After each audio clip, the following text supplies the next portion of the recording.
Hello, my darling. Today we have a very special sponsor, Military True Crime Addict. If you're searching for a podcast about crime, relating to actual life events of military personnel, veterans, and family members, then you've come to the right place. We welcome you to the Military True Crime Addict, where we will be exploring a plethora of actual true crime stories that have not been reported on by news outlets or media.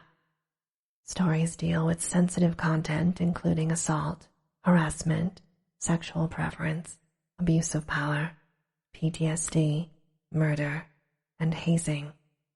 Here, we provide voice to the victims and hear their side of the story to raise awareness of the heinous crimes to fight for those most impacted.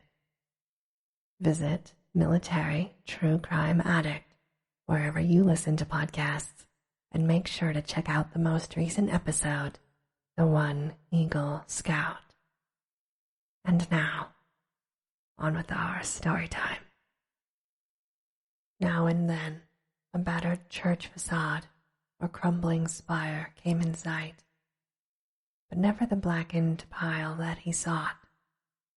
When he asked a shopkeeper about a great stone church, the man smiled and shook his head, though he spoke English freely. As Blake climbed higher, the region seemed stranger and stranger, with bewildering mazes of brooding brown alleys leading eternally off to the south. He crossed 2 or 3 broad avenues, and once thought he glimpsed a familiar tower. Again he asked a merchant about the massive church of stone, and this time he could have sworn that the plea of ignorance was feigned. The man's face had a look of fear which he tried to hide, and Blake saw him make a curious sign with his right hand. Then suddenly a black spire stood out against the cloudy sky on his left, above the tiers of brown roofs lining the tangled, southerly alleys. Blake knew at once what it was, and plunged toward it through the squalid, unpaved lanes that climbed from the avenue. Twice he lost his way, but he somehow dared not ask any of the patriarchs or housewives who sat on their doorsteps, or any of the children who shouted and played in the mud of the shadowy lanes. At last, he saw the tower plain against the southwest, and a huge stone bulk rose darkly at the end of an alley. Presently, he stood in a windswept open square, quaintly cobblestoned, with a high bank wall on the farther side. This was the end of his quest, for upon the wide, iron-railed, weed-grown plateau which the wall supported, a separate, lesser world raised fully 6 feet above the surrounding streets. There stood a grim, Titan bulk whose identity, despite Blake's new perspective, was beyond dispute. The vacant church was in a state of great decrepitude. Some of the high stone buttresses had fallen, and several delicate finials lay half lost among the brown, neglected weeds and grasses. The sooty Gothic windows were largely unbroken, though many of the stone mullions were missing. Blake wondered how the obscurely painted panes could have survived so well in view of the known habits of small boys the world over. The massive doors were intact and tightly closed. Around the top of the bank wall, fully enclosing the grounds, was a rusty iron fence whose gate, at the head of a flight of steps from the square, was visibly padlocked. The path from the gate to the building was completely overgrown. Desolation and decay hung like a pall above the place, and in the birdless eaves and black, ivyless walls, Blake felt a touch of the dimly sinister beyond his power to define. There were very few people in the square, but Blake saw a policeman at the northerly end and approached him with questions about the church. He was a great, wholesome Irishman, and it seemed odd that he would do little more than make the sign of the cross and mutter that people never spoke of that building. When Blake pressed him, he said very hurriedly that the Italian priests warned everybody against it, vowing that a monstrous evil had once dwelt there and left its mark. He himself had heard dark whispers from his father, who recalled certain sounds and rumors from his boyhood. There had been a bad sect there in the old days, an outlaw sect that called up awful things from some unknown gulf of night. It had taken a good priest to exorcise what had come, though there were those who said that merely the light could do it. If Father O'Malley were alive, there were many things he could tell, but now there was nothing to do but let it alone. It hurt no one now, and those that owned it were dead or far away. They had run away like rats after the threatening talk in '77, when people began to mind the way folks vanished now and then in the neighborhood. Someday, the city would step in and take the property for lack of heirs, but little good would come of anybody's touching it. Better it be left alone for the years to topple, lest things be stirred that ought to rest forever in their black abyss.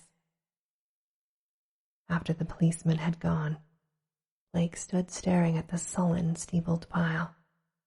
It excited him to find that the structure seemed as sinister to others as to him, and he wondered what grain of truth might lie behind the old tales the bluecoat had repeated. Probably they were more legends evoked by the evil look of the place, but even so, they were like a strange coming to life of one of his own stories. The afternoon sun came out from behind dispersing clouds, but seemed unable to light up the stained, sooty walls of the old temple that towered on its high plateau. It was odd that the green of spring had not touched the brown, withered growths in the raised, iron-fenced yard. Blake found himself edging nearer the raised area and examining the bank wall and rusted fence for possible avenues of ingress. There was a terrible lure about the blackened fane, which was not to be resisted. The fence had no opening near the steps, but around on the north side there were some missing bars. He could go up the steps and walk around on the narrow coping outside the fence till he came to the gap. If the people feared the place so wildly, he would encounter no interference. He was on the embankment and almost inside the fence before anyone noticed him. Then, looking down, he saw the few people in the square edging away and making the same sign with their right hands that the shopkeeper in the avenue had made. Several windows were slammed down, and a woman darted into the street and pulled some small children inside a rickety, unpainted house. The gap in the fence was very easy to pass through, and before long, Blake found himself waiting amidst the rotting, tangled growth in the deserted yard. Here and there, the worn stump of a headstone told him that there had once been burials in this field, but that, he saw, must have been very long ago. The sheer bulk of the church was oppressive now that he was close to it, but he conquered his mood and approached to try the 3 great doors in the facade. All were securely locked, so he began a circuit of the cyclopean building in quest of some minor and more penetrable opening. Even then, he could not be sure that he wished to enter the haunt of desertion and shadow, yet the pull of its strangeness dragged him on automatically. A yawning and unprotected cellar window in the rear furnished the needed aperture. Peering in, Blake saw a subterranean gulf of cobwebs and dust, faintly lit by the western suns, filtered rays. Debris, old barrels, and ruined boxes and furniture of numerous sorts met his eye, though over everything lay a shroud of dust which softened all sharp outlines. The rusted remains of a hot air furnace showed that the building had been used and kept in shape as late as mid-Victorian times. Acting almost without conscious initiative, Blake crawled through the window and let himself down to the dust-carpeted and debris-strewn concrete floor. The vaulted cellar was a vast one, without partitions, and in a corner far to the right, amid dense shadows, he saw a black archway evidently leading upstairs. He felt a peculiar sense of oppression at being actually within the great spectral building, but kept this in check as he cautiously sprouted about, finding a still intact barrel amid the dust and rolling it over to the open window to provide for his exit. Then, bracing himself, he crossed the wide, cobweb-festooned space toward the arch. Half choked with the omnipresent dust and covered with ghostly gossamer fibers, he reached and began to climb the worn stone steps which rose into the darkness. He had no light, but groped carefully with his hands. After a sharp turn, he felt a closed door ahead, and a little fumbling revealed its ancient latch. It opened inward, and beyond it he saw a dimly illumined corridor lined with worm-eaten paneling. Once on the ground floor, Blake began exploring in a rapid fashion. All the inner doors were unlocked, so that he freely passed from room to room. The colossal nave was an almost eldritch place, with its drifts and mountains of dust over box pews, altar, hourglass pulpit, and sounding board, and its titanic ropes of cobweb stretching among the pointed arches of the gallery and entwining the clustered Gothic columns. Over all this, hushed desolation played a hideous leaden light as the declining afternoon sun sent its rays through the strange, half-blackened panes of the great apsidial windows. The paintings on those windows were so obscured by soot that Blake could scarcely decipher what they had represented, but from the little he could make out, he did not like them. The designs were largely conventional, and his knowledge of obscure symbolism told him much concerning some of the ancient patterns. The few saints depicted bore expressions distinctly open to criticism, while one of the windows seemed to show merely a dark space with spirals of curious luminosity scattered about on it. Turning away from the windows, Blake noticed that the cobwebbed cross above the altar was not of the ordinary kind, but resembled the primordial ankh or crux ansata of ancient, shadowy Egypt. In a rear vestry room beside the apse, Blake found a rotting desk and ceiling-high shelves of mildewed, disintegrating books. Here, for the first time, he received a positive shock of objective horror, for the titles of those books told him much. They were the black, forbidden things which most sane people have never even heard of, or have heard of in only furtive, timorous whispers, the banned and dreaded repositories of equivocal secrets and immemorial formulae which have trickled down the stream of time from the day of man's youth and the dim, fabulous days before man was. He himself had read many of them, a Latin version of the abhorred Necronomicon, the sinister Liber Ivonis, the infamous Cultes de Sculis of Comte de Erlet, the Unaussprechlichen Kulten of von Junts, and old Ludwig Prinz Hellish de Vermis Mysteries. But there were others he had known merely by reputation or not at all. The Panoptic manuscripts, the Book of Dazian, and a crumbling volume in wholly unidentifiable characters, yet with certain symbols and diagrams shudderingly recognizable to the occult student. Clearly, the lingering local rumors had not lied. The place had once been the seat of an evil older than mankind and wider than the known universe.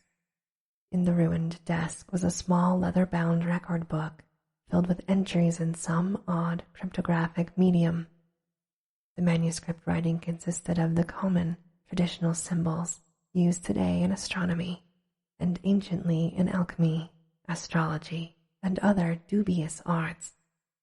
The devices of the sun, moon, planets, aspects, and zodiological signs, here massed in solid pages of text, with diversions and paragraphings suggesting that each symbol answered some alphabetical letter.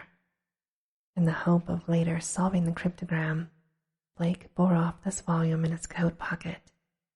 Many of the great tomes on the shelves fascinated him, and he felt tempted to borrow them at some later time. He wondered how they could have remained undisturbed so long. Was he the first to conquer the clutching, pervasive fear which had for nearly 60 years protected this deserted place from visitors? And this, my darling, ends our story time for today.